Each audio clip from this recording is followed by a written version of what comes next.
ये टॉपिक आपको तभी समझ में आएगा जब आप माइनर ऑफ एलिमेंट्स समझते हो। माइनर ऑफ एलिमेंट्स पे ऑलरेडी मैं एक वीडियो बना चुका हूँ, पहले वो वीडियो देखो आप, ठीक है। उसके बाद ये वीडियो आपको, ये टॉपिक आपको समझ में आएगा, ठीक है। तो यहाँ पर देखो ये 9 एलिमेंट्स दिए हुए हैं, 3x3 का मैट्रिक्स है, हमें इसका कोफैक्टर मैट्रिक्स फाइंड करना है। तो इसका कोफैक्टर मैट्रिक्स का जो सिंबल है वो ऐसा रहेगा, सी से हम उसको डिनोट करेंगे। ये सफिक्स में मैंने ए यहाँ पर लिखा हुआ है, इसका मतलब ये है कि cofactor matrix of matrix A, ठीक है। जैसे माइनर में हम हर एक एलिमेंट का माइनर फाइंड करते थे, वैसे ही यहाँ पर हर एक एलिमेंट का कोफैक्टर भी होगा। और ऐसे बहुत सारे कोफैक्टर, जैसे 1 का जो कोफैक्टर होगा उसको हम C11 से डिनोट करेंगे, मतलब cofactor of an element in first row first column. Cofactor of 2 क्या होगा, कोफैक्टर ऑफ 2 को हम ऐसे C12 से डिनोट करेंगे, फर्स्ट रो सेकंड कॉलम के एलिमेंट, मतलब कि 2 कौन से पोजीशन में है, फर्स्ट रो सेकंड कॉलम। इस एलिमेंट, इस पोजीशन के एलिमेंट का कोफैक्टर उसको हम C12 से डिनोट करेंगे। वैसे ही 3 का जो कोफैक्टर होगा वो होगा 1 3, और ऐसे ही सारे जो एलिमेंट्स होंगे उनके कोफैक्टर का डिनोशन हम ऐसे लिखेंगे कि C second row first column, second row second column, second row third column, ठीक है।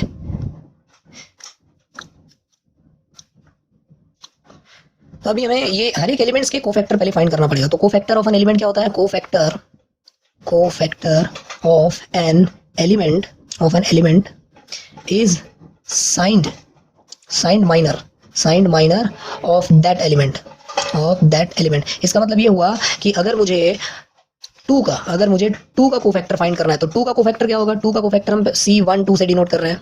तो फर्स्ट रो सेकंड कॉलम का जो एलिमेंट है 2, इसका कोफैक्टर फाइंड करने के लिए हमें इसी के माइनर की जरूरत पड़ेगी, ठीक है। मैं ऑलरेडी आपको प्रीवियस वीडियो में बता चुका हूँ माइनर कैसे फाइंड करते हैं। तो 2 का माइनर क्या होगा, देखो 2 का माइनर क्या होगा, कोफैक्टर इज साइंड माइनर, ठीक है। साइंड माइनर मतलब हमें यहाँ पर लिखना पड़ेगा -1 के पावर में इसका जो ऑर्डर है, इस एलिमेंट का ऑर्डर क्या है, इसका ऑर्डर है फर्स्ट रो सेकंड कॉलम, तो इसके पावर में हम लिखेंगे first row plus second column, ठीक है। First row plus second column into its minor, ठीक है, फर्स्ट रो सेकंड कॉलम के एलिमेंट का माइनर। तो ऐसे हम कोफैक्टर फाइंड करने वाले हैं। तो ये -1 to the power 1 + 2 3 into minor of first row second column element का माइनर होगा determinant of remaining numbers after deleting the first row and second column, ठीक है। फर्स्ट रो सेकंड कॉलम को डिलीट करने के बाद में जो नंबर्स बचे हैं 4 6 7 9, इसका डिटरमिनेंट 4 6 7 9, ठीक है। तो ये -1 का क्यूब हो जाएगा -1 मल्टीप्लाइड बाय ये इनका डिटरमिनेंट 4 9 आर 36 -7 6 आर 42, ठीक है। तो ये माइनस इंटू यहाँ से जो माइनस आएगा वो हो जाएगा +1, तो एज इट इज। तो यहाँ पर कितना आंसर आएगा 4 2 6, ठीक है। तो ये हो गया कोफैक्टर ऑफ 2 का कोफैक्टर है 6। मैं 6 का कोफैक्टर फाइंड करने जा रहा हूँ, ये देखो 6, ठीक है। तो 6 का कोफैक्टर फाइंड करने के लिए देखो 6 का पोजीशन क्या है, सेकंड रो थर्ड कॉलम, ठीक है। तो सेकंड रो और थर्ड कॉलम को मैं डिलीट कर देता हूँ, मुझे 6 का कोफैक्टर फाइंड करना है। तो 6 का पोजीशन क्या है, 6 का पोजीशन है second row third column is equal to, sign लगा रहा हूँ यहाँ पर -1 के पावर में ये जो ऑर्डर है ना सेकंड रो थर्ड कॉलम, इसी को ऐड करेंगे 2 + 3, ठीक है। ये देखो 2 + 3 ऑड आने वाला है, तो माइनस का पावर जब भी ऑड हो तो आंसर माइनस में ही आता है, ठीक है। मल्टीप्लाई करेंगे इसी नंबर के माइनर से, तो इसका माइनर होगा सेकंड रो थर्ड कॉलम का minor -1 to the power 2 + 3 is 5 into minor of the element 6, ये जो एलिमेंट है 6, यहाँ पर जो 6 था इसका माइनर क्या होगा, determinant of the numbers after removing second row and third column. Second row third column को डिलीट कर दो तो जो नंबर बच जाते हैं उन नंबर्स का डिटरमिनेंट 1 2 7 8, ठीक है। तो -1 का पावर हो जाएगा -1 का पावर 5 है, इसलिए -1 इंटू 8 -14, ठीक है। तो इसका आंसर क्या आ जाएगा +8 6, ठीक है। तो इसका भी आंसर 6 है, कोफैक्टर ऑफ 6, ठीक है, इज 6। अब अगर आप ऑलरेडी माइनर्स पे बना हुआ वीडियो देख चुके हो, अगर आपको माइनर फाइंड करना आता है तो आपको यहाँ पर कोफैक्टर फाइंड करना समझेगा, ठीक है। मैं ऑलरेडी उस पर वीडियो बना चुका हूँ, वो वीडियो पहले देख लेना। तो इस मैट्रिक्स के सभी एलिमेंट्स के कोफैक्टर मैं यहाँ पे फाइंड कर रहा हूँ, ठीक है। तो मुझे अगर 1 का कोफैक्टर फाइंड करना है तो 1 देखो पोजीशन, 1 का पोजीशन क्या है, 1 का पोजीशन है फर्स्ट रो फर्स्ट कॉलम, ठीक है।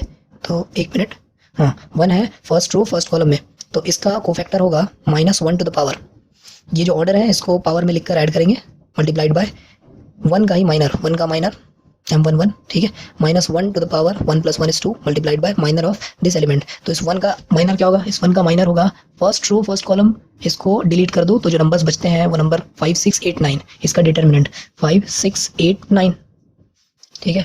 -1 का पावर 2 1 मल्टीप्लाइड बाय इसका डिटरमिनेंट क्या होगा, इसका डिटरमिनेंट होगा 5 9 आर 45 -8 6 आर 42, तो आंसर है 3। तो cofactor of 1 is 3। Next cofactor 1 2, ठीक है। फर्स्ट रो सेकंड कॉलम में जो एलिमेंट है उसका कोफैक्टर, तो फर्स्ट रो और सेकंड कॉलम में कौन सा एलिमेंट है 2, तो 2 का कोफैक्टर होगा -1 टू द पावर, ये ऑर्डर जो है इनको ऐड करेंगे into minor of same element. -1 के पावर में है 1 + 2 3 एंड माइनर ऑफ 2 देखो फर्स्ट रो में है ना, तो फर्स्ट रो डिलीट कर दिया और 2 कहाँ पे था, यहाँ पे था, तो सेकंड कॉलम में देखो डिलीट करने के बाद क्या दिख रहा है यहाँ पे 4 6 7 9। इसका डिटर्मिनेंट होगा 4 6 7 9, ठीक है, ये माइनर बनेगा। -1 to the power 3 -1 into 4 9 are 36 -7 6 are 42, ठीक है। तो इसका आंसर आ गया यहाँ पर 4 × 6, यहाँ से आंसर आएगा 6, ठीक है।